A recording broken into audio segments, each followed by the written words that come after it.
যেমনটা আপনি বলেছিলেন যে হিন্দুগণ পাথর, পাহাড়, পানি এইসবের যে ইবাদত করে, আমার মতে তাতে সামান্য ভুল ধারণা রয়েছে। বর্তমানে সায়েন্সও এটা মানে যে যেই সকল অচেতন পদার্থ রয়েছে তা এক শক্তি হতে উৎস। অর্থ এর মধ্যে যে শক্তি রয়েছে তাকেই আমরা আল্লাহ, খোদা বিভিন্ন নামে ডেকে থাকি। আমরা সেই শক্তি যিনি সবাইকে সৃষ্টি করেছেন, যিনি আপনার মধ্য হতে বলে, আমার মধ্য থেকে শোনে, আমার মধ্য থেকে বলে, সবার মধ্য থেকে শোনে, তাকেই আল্লাহ তাআলা বলে। তো যারা পাথরের মূর্তি পূজা করে তারা পাথরের মধ্যে নূর দেখতে পায়, আর সেই নূরের পূজা করে, যেমন বলেন কবি বলেন যে প্রথমে আল্লাহ নূর উদ্ভাসিত করে, তার কুদরতেই সকল বান্দা। একই নূরে সমগ্র জগৎ উজালা, কেই বা ভালো আর কেই বা মন্দ। তো ওই নূরকে যিনি যেখানে দেখেন, যখন একজন হিন্দু কাউকে নমস্তে করেন তো সে মানুষকে করেন না, সে তার মধ্যে পরমাত্মাকে দেখে বলে নমস্তে, আমি তো তোমার সামনে অবনত হই। আর সে উত্তরে বলে যে নম হতে। যেমন আমরা ইসলামে বলি যে আসসালামু আলাইকুম, আমরা শান্তি চাই, এবং উত্তর দেই যে ওয়ালাইকুম সালাম। তো আমার এতটুকুই বলার ছিল যে ওই নূর যখন আমরা সর্বত্র দেখতে পাবো তো তারপর কোনো ভ্রাতৃত্বের প্রয়োজনই থাকে না। কেননা প্রথমে হিন্দুদের মধ্যে যে পূজা তাতে বলা হয় যে अंतरिक्षा है शांति, वनस्पताएं शांति है, सर्वे भवन्तु सुखिनः, सर्वे सन्तु निरामया। এর অর্থ অন্তরিক্ষে সবাই সুখী, জঙ্গলে বনস্পতিও সুখী, সবাই সুখী হোক, সবাই শান্ত হোক। এই প্রার্থনা তা হিন্দু ধর্মের ভিত্তি। প্রত্যেক ধর্মের, ইসলামের, হিন্দু ধর্মের, শিখ ধর্মের সবাই প্রত্যেকের শান্তি, সুখ, প্রত্যেকের ভ্রাতৃত্ব সম্পর্কে বলে থাকে। আপনি খুব গুরুত্বপূর্ণ প্রশ্ন করেছেন এবং সুন্দর প্রশ্ন করেছেন। আর এই প্রশ্নের মাধ্যমে কিছু মানুষের অন্তরে যে ভুল ধারণা আছে ইনশাল্লাহ সেটা দূর হবে, এবং আপনার মনে যে ভুল ধারণা আছে তাও ইনশাল্লাহ দূর হয়ে যাবে। আপনি একদম ঠিক বলেছেন যে হিন্দু ধর্ম নয়, হিন্দুগণ এটা মনে করেন যে যখন পাথর পূজা করেন তো এনার্জি, আপনি বিজ্ঞানসম্মত বলেছেন এনার্জি আপনার শরীরে আছে, আমার শরীরে আছে। এনার্জির ব্যাপারে একদম আমার কোনো মতবিরোধ নেই, হ্যাঁ এনার্জি আছে, কিন্তু এটা বলা যে এই এনার্জি হচ্ছেন আল্লাহ, এই এনার্জি হচ্ছেন খোদা, না কোরআনে লেখা আছে না বেদে লেখা আছে। পয়েন্ট নাম্বার 1, এটা আপনার ভুল ধারণা যে এই এনার্জি হচ্ছেন খোদা। কোরআনে লেখা আছে যে তার সমকক্ষ কেউই নয়, There is nothing like it. وَلَمْ يَكُنْ لَهُ كُفُوًا أَحَدٌ. তার সমকক্ষ কেউই নয়, এই বিষয় বাইবেলে লেখা আছে। There is nothing like unto it in the heavens above, in the earth beneath, in the water beneath the earth. ঈশ্বরের সমকক্ষ সম্ভবই নয় কোনো বস্তু, আকাশে হোক, পৃথিবীর উপরে হোক, জমিনে হোক, না কঙ্কর, না পাথর, না মূর্তি। তাই লেখা আছে বেদের মধ্যে, न तस्य प्रतिमा अस्ति. ওই ভগবানের কোনো প্রতিবিম্ব নেই, কোনো অঙ্কন নেই, কোনো ফটোগ্রাফ নেই, কোনো মূর্তি নেই। তো এটা লেখা আছে ধর্মগ্রন্থগুলোতে, কিন্তু ধর্মের অনুসারীগণ নিজেদের সুবিধার জন্য পরিবর্তন করেন। উদাহরণস্বরূপ, আপনি ধরেন একজন ব্যবসায়ী, আপনি একটা কোম্পানির মালিক, আপনার পুরনো একটা নীতিমালা আছে কিভাবে কোম্পানি চালাতে হবে, সেই নীতিতে চলছে। আপনার একজন নতুন ম্যানেজার এসে নীতিমালা পরিবর্তন করে, আপনার নিয়মের বিপরীত কাজ করে, বলে যে এটা ভালো, এতে লাভটা বেশি হবে।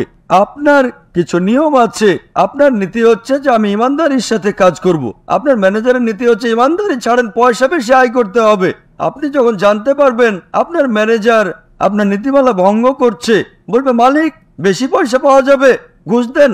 আপনি তাকে একমত হবেন, বলবেন বেশি পয়সা আমার আসুক বা না আসুক, ঘুষ দেয়া হারাম। তো এইভাবেই আল্লাহ সুবহানাহু ওয়া তাআলা ব্যক্তিগত বিষয়গুলো বলে দিয়েছেন যে কিভাবে ওই ঈশ্বরের ইবাদত করবেন। এখন মানুষ তাদের ভুল ধারণাতে আল্লাহ তাআলা খোদা ঈশ্বরের কথা ছেড়ে দিয়ে নিজেদের নিয়ম নীতিতে ইবাদত করে যাচ্ছে। আর আমরা কি করছি? ওই মহান খোদাকে গালি দিচ্ছি। আমরা বলছি যে খোদা পুত্র জন্ম দেন, আস্তাগফিরুল্লাহ। আমরা খোদাকে ওই মূর্তিতে নিয়ে আসি, যখন লেখা আছে শ্বেতাক্ষেত্র উপনিষদে, যজুর্বেদে, न तस्य प्रतिमा अस्ति. ওই ঈশ্বরের কোনো প্রতিমা নেই, আমরা মূর্তি বানাচ্ছি। উদাহরণস্বরূপ, যদি আমি কাউকে সাহায্য করি, তার ধারণা নেই জাকির দেখতে কেমন, সে কি করে? সে তেলাপোকা বানায় এবং সে সকালে উঠে বলে জাকির ধন্যবাদ। যখন আমি জানতে পারবো যে সে আমাকে তেলাপোকা বানিয়েছে, আমি কি খুশি হব?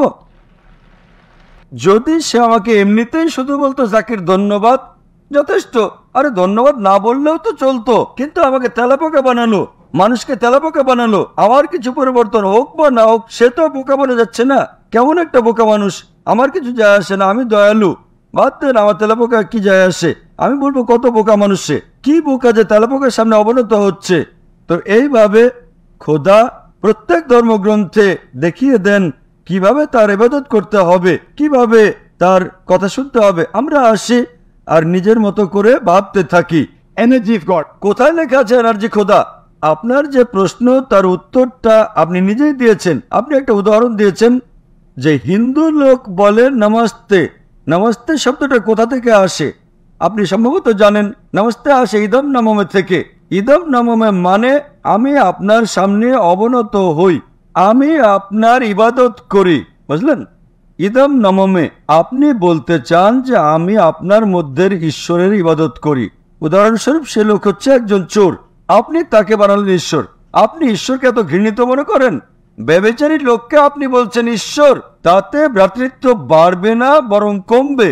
ওই ব্যভিচারীকে, ওই চোরকে, ওই ডাকাতকে আমি ঈশ্বর মনে করে থাকি, আমি তার সামনে অবনত হই। আল্লাহকে কেন গালি দেই, ঈশ্বরকে কেন গালি দেই, খোদাকে কেন গালি দেই? ইসলামের আপনি একটা উদাহরণ দিয়েছেন। ইসলামে আমরা বলে থাকি আসসালামু আলাইকুম।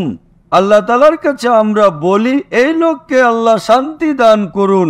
যদি সে ভালো লোক হয় তো তাকে শান্তির জন্য দোয়া করা ভালো। যদি সে চোর ডাকাত হয়, আমি বলবো আসসালামু আলাইকুম।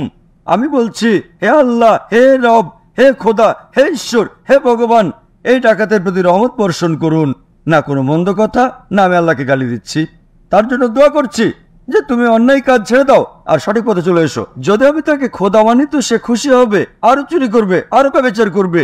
কোন ধর্মে তা শেখায় না। এটা ধর্মের অনুসারীগণ তাদের নিজেদের মন মতো করে থাকে, তাকে বলা হয় ইনোভেশন বেদাত। যেরকম ভাবে খোদা বলেছেন তার ইবাদত করার জন্য, ওইভাবেই আমাদের ইবাদত করা উচিত। পরিবর্তন করব, আমরা বুঝি যে ভ্রাতৃত্ব বৃদ্ধি পাবে, ভ্রাতৃত্ব বাড়বে না বরং কমে যাবে। কিন্তু যদি আমি আপনাকে বলি অবতার সিং আসসালামু আলাইকুম, আমি আল্লাহর কাছে দোয়া করি যে আপনার উপর রহমত হোক, শান্তি বর্ষিত হোক, আপনি আমাকে বলেন এতে ভ্রাতৃত্ব কি বেশি হবে, নাকি এটা বললে হবে যে আমি আপনাকে ঈশ্বর মানি, তারপর আপনার কথা আমি মেনে চলবো, তারপর আপনি আমাকে বলবেন যে এসব ভাই মদ পান করি, এসব ভাই মেয়েদের নিয়ে রাত কাটাই, তা আমি কি বলবো যে আমার ভগবান আমাকে ডাকে? তো এটা বলা যে আসসালামু আলাইকুম মানে হচ্ছে আমি আল্লাহর কাছে দোয়া করি যে এই ব্যক্তির প্রতি আল্লাহ শান্তি বর্ষণ করুন। ভালো মানুষের জন্য শান্তির জন্য দোয়া করা ভালো কথা, মন্দ লোকের জন্য শান্তির জন্য দোয়া করা ভালো কথা। এইভাবে ইসলামে যে নীতি রয়েছে তাতে কারো ক্ষতি হয় না, না এটা কোনো ক্ষতিকারক, তা ভ্রাতৃত্বের জন্য উত্তম পন্থা। আর কোরআনে বলা হয় সূরা নিসা সূরা নম্বর 4 আয়াত নম্বর 86 86, وإذا حييتم, মানে যদি কেউ আপনাকে সালাম দেয় তো আপনি তার চেয়ে সুন্দরভাবে সালামটা দেবেন, কমপক্ষে তার মতো করে। কেননা আল্লাহ তাআলা হিসাব রাখেন। মানে যদি আপনি আসসালামু আলাইকুম বলেন, আমার বলা উচিত ওয়ালাইকুম আসসালাম ওয়া রাহমাতুল্লাহ। যদি আপনি বলেন